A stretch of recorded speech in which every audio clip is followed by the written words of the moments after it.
Hello friends, मैं करीम Ahmad Siddiqui advocate. आप देख रहे हैं मेरा YouTube channel legal and social awareness.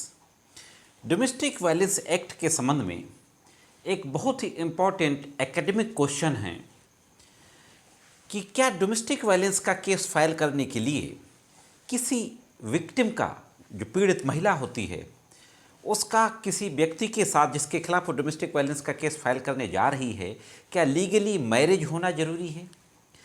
क्या मजिस्ट्रेट की न्यायालय डोमेस्टिक वायलेंस केस की सुनवाई करते समय क्या इस बिंदु को कि दोनों की कानूनी तौर पर शादी हुई है कि नहीं, क्या इस पॉइंट को डिसाइड करने का क्षेत्राधिकार रखती है? आज के इस वीडियो में इसी के संबंध में बातचीत करेंगे।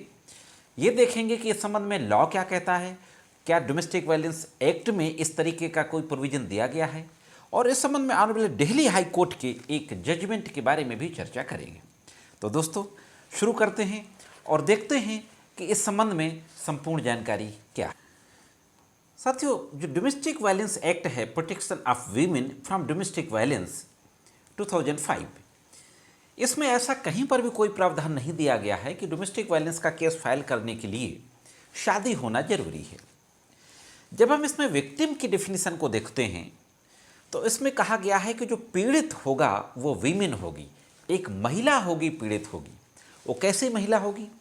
ऐसी महिला जो किसी व्यक्ति के साथ डोमेस्टिक रिलेशनशिप में रह रही हो, या किसी समय में रह चुकी हो, या शादी जैसे नेचर के किसी रिश्ते में रह रही हो। हाँ दोस्तों, शादी जैसे नेचर के, यानी उसमें लिव इन रिलेशनशिप भी हो सकता है।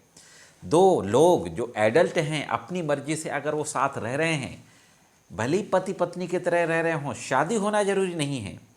तो ऐसी महिला, या वो शादी जैसे नेचर में रह रही हो, या कोई भी महिला जो किसी पुरुष के साथ रह रही हो या किसी समय पर रह चुकी हो, अगर उसके साथ किसी भी तरीके का कोई हिंसा हुई है, तो वह इस डोमेस्टिक वायलेंस एक्ट के सेक्शन 12 के तहत मजिस्ट्रेट की न्यायालय में कंप्लेंट फाइल कर सकती है।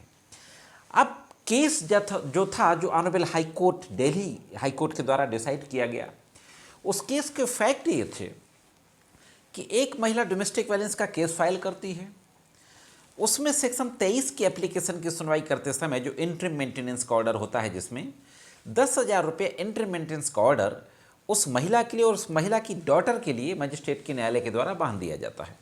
साथ में यह ऑर्डर भी किया जाता है कि उसको रहने के लिए एक प्रॉपर एकोमोडेशन की भी व्यवस्था हस्बैंड के द्वारा की जाएगी।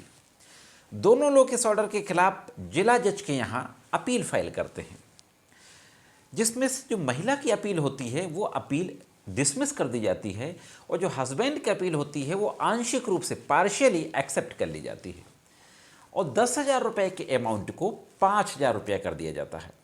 हस्बैंड के द्वारा सेशन में जो मुख्य रूप से बात कही गई अपील में, वो यह कही गई कि इस महिला की पहले किसी व्यक्ति से शादी हो चुकी थी और उससे डाइवोर्स हो गया था, इस बात का कोई प्रूफ नहीं है, इसलिए ये मेंटेनेंस की हकदार नहीं है। इसलिए अपीलेट कोर्ट, जो सेशन की अपीलेट कोर्ट थी, महिला की मेंटेनेंस को ख़त्म कर देती है, सिर्फ लड़की के मेंटेनेंस को अलाउ करती है। इस ऑर्डर के खिलाफ महिला के द्वारा ऑनरेबल हाई कोर्ट में क्रिमिनल रिवीजन फाइल किया जाता है, क्रिमिनल रिवीजन संख्या 380/2016। इसका जजमेंट होता है 9/8/2017 को दिल्ली हाई कोर्ट के द्वारा, सिंगल बेंच के द्वारा। और जजमेंट में इन तमाम प्रोविजंस को दिल्ली हाई कोर्ट के द्वारा डिस्कस किया जाता है। जो डोमेस्टिक रिलेशनशिप के बारे में कहा गया है, शेयर हाउस होल्ड के बारे में कहा गया है, यानी साझी गृहस्थी, उस महिला का साझी गृहस्थी में रहना जरूरी है।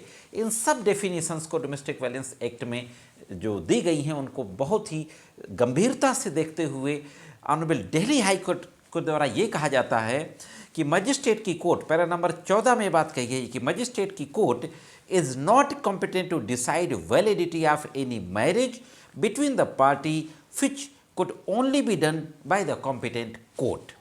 कि मजिस्ट्रेट के न्यायालय को दोनों पक्षों के मध्य विधिक रूप से शादी हुई है कि नहीं, इस पॉइंट को निर्धारित करने का, डिसाइड करने का कोई क्षेत्राधिकार प्राप्त नहीं है। यह क्षेत्राधिकार कॉम्पिटेंट न्यायालय को प्राप्त है। डोमेस्टिक वायलेंस की कंप्लेंट में मजिस्ट्रेट को यह नहीं देखना है कि दोनों पक्षकारों के मध्य शादी है कि नहीं, शादी कानूनी तौर पर हुई है कि नहीं, यह नहीं देखना है। दिल्ली हाई कोर्ट ने लॉ की रोशनी में बिल्कुल एक एब्सोल्यूट जो एक्सप्लेनेशन किया कि सिर्फ मजिस्ट्रेट के न्यायालय को यह देखना है कि दोनों के मध्य वर्तमान में या किसी समय पर जो घरेलू नातेदारी डोमेस्टिक रिलेशनशिप थी या नहीं थी, और डोमेस्टिक रिलेशनशिप अगर थी तो ड्यूरिंग दी डोमेस्टिक रिलेशनशिप महिला के साथ किसी भी तरीके की जो इमोशनल फिजिकल एब्यूज़ वगैरह जो डोमेस्टिक वायलेंस एक्ट में दिया गया है कि किस तरीके से डोमेस्टिक हिंसा मानी जाएगी, वो हुई है कि नहीं हुई है, इन बातों के बारे में सिर्फ मजिस्ट्रेट की न्यायालय देखेगी और फाइनली जो रिवीजन था उसको एक्सेप्ट कर लिया गया। तो दोस्तों, यह थी एक महत्वपूर्ण जानकारी आज की वीडियो में। सिर्फ इतना ही जानकारी कैसे लगी कमेंट्स करके ज़रूर बताएं। मिलते हैं किसी अन्य वीडियो में कानून की कुछ अन्य जानकारियों के साथ। तब तक कानून की विभिन्न तरीके की जानकारियों के लिए देखते रहें लीगल एंड सोशल अवेयरनेस।